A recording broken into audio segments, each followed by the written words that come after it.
n'ubwihanga ryigwirwa mu butongore konka kwihogwa abantu bakehuzye emiringo yona eyo kurwanisa COVID-19. COVID eriho era nitwine babiri bingi Mbarara.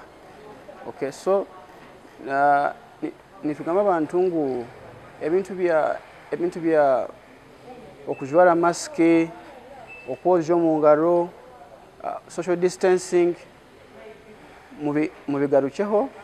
Halson Kaguro omugambirizi w'irwarire nagira ngo mbazigwe okusirikisa abantu guriyo mwingi konka abantu tibarikwija kwesirikisa.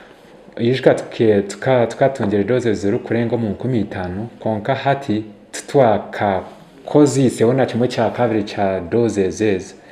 Ekyo nchimanyisa ngo umubaro gw'abantu abarikwija kusirikwa indwara ya COVID-19 gukirya hansi munonga.